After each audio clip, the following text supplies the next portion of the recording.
আওয়ামী লীগ আগস্টে কি করবে, আগস্টে কোনো ঘটনা ঘটবে, আগস্টে কোনো বিষয় তৈরি হবে কিনা, আপনারা যারা আমাদের শো রেগুলার দেখেন তারা নিশ্চয়ই এর মধ্যে ভারতীয় সাংবাদিক, দিল্লি প্রেস ক্লাবের সাবেক সভাপতি গৌতম লাহিড়ীর শোগুলো দেখেছেন। আমি অসংখ্য ফোন পেয়েছি, অসংখ্য টেক্সট পেয়েছি, অসংখ্য মেসেজ পেয়েছি এবং অসংখ্য অসংখ্য কমেন্ট। সব কমেন্টের উত্তর দেওয়া সম্ভব হচ্ছিল না। নানান জনের নানান প্রশ্ন, নানান বিশ্লেষণ। বাংলাদেশের বাস্তবতায় বাংলাদেশে বিএনপি ঘরানার মানুষ যদি বলেন, বিএনপির সমর্থক কর্মী যদি বলেন, জামাতে ইসলামীর কর্মী সমর্থক যদি বলেন, বৈষম্য বিরোধী ছাত্র আন্দোলন অথবা এনসিপি যদি বলেন, তারা এটাকে একেবারেই গায়ে মারছে না, তারা একেবারেই জাস্ট ঝেড়ে ফেলে দিচ্ছে যে এগুলো সব পাগলের প্রলাপ।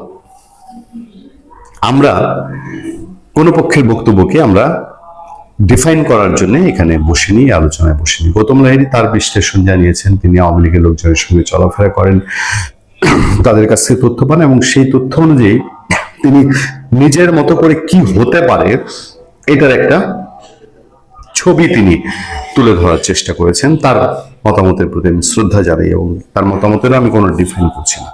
আমি শুধু আমার প্রশ্ন একটা জায়গায়, বাংলাদেশের ভেতরের যে বাস্তবতা, বাংলাদেশে এখন যদি বলেন, বাংলাদেশের ম্যাক্সিমাম মানুষ তাদের নানান কষ্ট আছে, নানান না পাওয়া আছে। মার্কিন চুক্তি নিয়ে বহু আক্ষেপ আছে, ইউনূসের শাসন আমলের বিচার না হওয়া নিয়ে আক্ষেপ আছে, হামের টিকা নিয়ে ইউনূসের অপকর্মের বিচার হবে কি হবে না এগুলো নিয়ে প্রশ্ন আছে, আইন আদালতে অনেকেই যাচ্ছেন। কিন্তু তারেক রহমান সরকার এখনই ধসে পড়ুক বা আগামী আগস্টে ধসে পড়ুক, এইটা বোধহয় বাংলাদেশের ম্যাক্সিমাম মানুষ এখনই চায় না। কারণ বাংলাদেশে বহু চড়াই উতরাই গেছে। একদিকে ভোটারবিহীন সময় গেছে 10-15 বছর, 10 বছর মিনিমাম। 2008-এর নির্বাচন তো আমরা গ্রহণযোগ্য নির্বাচন ধরবো, কিন্তু 14 থেকে যদি 24 পর্যন্ত 10 বছর ধরি, সেই 10 বছরের নির্বাচন আসলে কোনো নির্বাচনই বাংলাদেশে হয়নি। সুতরাং মানুষের আক্ষেপ আছে সেই 10 বছর। তারপরে ইউনূসের আমলটা একটা কালো অধ্যায় গেছে, ফলে মানুষের মধ্যে আর বোধহয় আর কত কাহাতকার, ফলে একটা সরকার এসছে, সেই সরকারকে মানুষ সময় দিতে চায়। বাংলাদেশের প্রশাসন বলেন, পুলিশ বলেন, সেনাবাহিনী বলেন, বাংলাদেশের অন্যান্য উইং বলেন, আমলাতন্ত্র বলেন, সবাই মিলেই যে একটা সরকার এসছে, সরকারকে আমরা সময় দিই, কাজ করার সুযোগ দিই। আমরা সাংবাদিকরা যারা পর্যালোচনা করি, তাৎক্ষণিক খারাপটাকে খারাপ বলি, কিন্তু ওভারঅল মোটা দাগে বলি যে না, একটা সরকারকে অন্তত বসার সময়টা দেওয়া উচিত। তারপর যদি খুব বেশি কিছু হয় তখন না হয় বলার সময় বলা যাবে। ফলে আমার সন্দেহ শুধু একটা জায়গায়, সেই জায়গাটা হলো বাংলাদেশে যা ঘটে সমস্ত কিছু বাঙালির একেবারে মগজে ঢুকে থেকে একান্ত তার ভেতর থেকে তার বুদ্ধিপ্রসূত ঘটে তা না। সেটা যদি হতো তাহলে 5 আগস্ট 2024 ঘটতো না, সেটা অন্যভাবে হয়তো শেখ হাসিনা সরকারের বিদায় হতো, যেমন 90 হয়েছিল। 90-ও পার্শ্ববর্তী দেশের শক্তি একটা কাজ করেছে, কিন্তু মূল প্ল্যানিং, স্পিরিট, আন্দোলন সবটাই ছিল দেশের ভেতর থেকে। কিন্তু 24-এ এটা হয়েছে সবটাই দেশের বাইরে থেকে, এবং বাংলাদেশের মানুষ একটা সময় গিয়ে বোকা বনেছে, তারা বুঝে গেছে যে তাদেরকে ঠকানো হয়েছে। ফলে আগামী দিনেও সেই ডিপ স্টেট বলেন, মাস্টারমাইন্ড বলেন, বাংলাদেশের দিকে যাদের লোভী চোখ, এরা বাংলাদেশে একটা স্থিতিশীল সরকার থাকতে দিবে কিনা, একটা স্থিতিশীল সরকার থাকলে তাদের যে গা জ্বলে, সেই জায়গাটায় তারেক রহমান সরকার কতটা ম্যাচুরিটির সাথে মোকাবেলা করবেন এই ইন্টারন্যাশনাল চক্রকে, এই জায়গাটায় আমার একটা দুশ্চিন্তা কাজ করে। দেখেন, তারেক রহমান সরকারকে একদিকে ইন্ডিয়া ব্যালেন্স করা, একদিকে চায়না ব্যালেন্স করা, চায়না ব্যালেন্স করলে আবার আমেরিকা ব্যালেন্স করা, আমেরিকা ব্যালেন্স করলে চায়না ব্যালেন্স করা, এই চক্করে তো বাংলাদেশ আছেই। আছে মধ্যপ্রাচ্যের যুদ্ধ, আছে দেশের ভেতরে একের পর এক অশান্তি, আর আছে জামাতে ইসলামী আসলে কি চায়, কি করতে চায়, এটা নিয়ে দুশ্চিন্তা।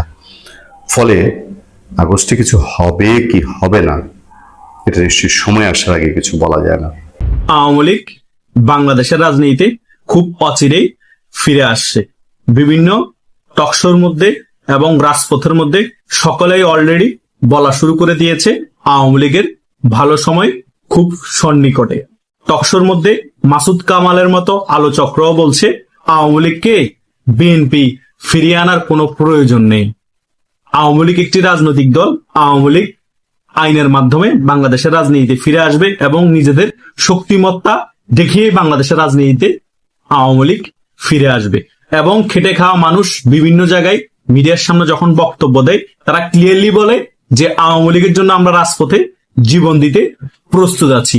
কারণ এই আওয়ামী লীগের শাসন আমলে আমরা অনেক ভালো ছিলাম, আমরা 1000 টাকার উপরে ইনকাম করতাম, 2 মুঠো ভাত খেতে পারতাম এবং ঘরের জন্য ভালোভাবে বাজার করতে পারতাম।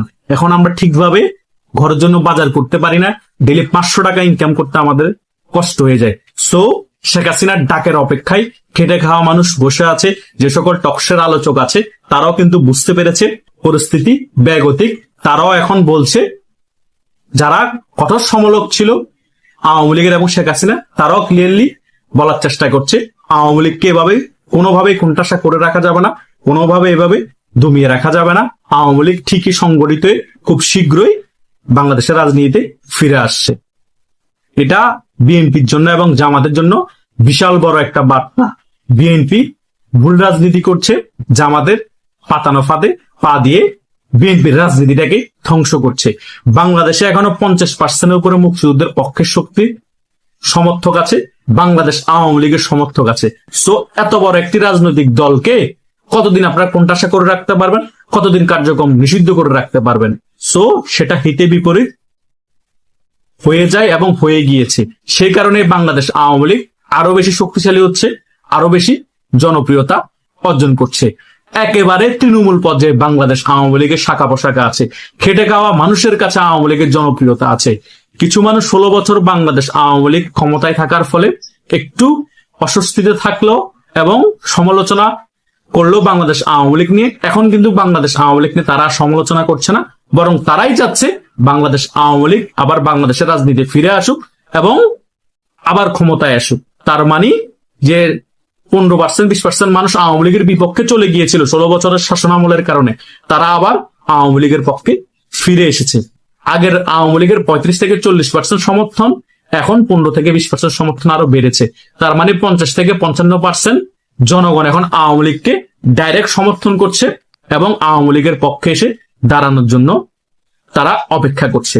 শুধু শেখ হাসিনা গ্রিন সিগন্যালের বাকি এবং আরো কিছু আওয়ামী লীগ এর কর্মীদেরকে সংগঠিত করা বাকি।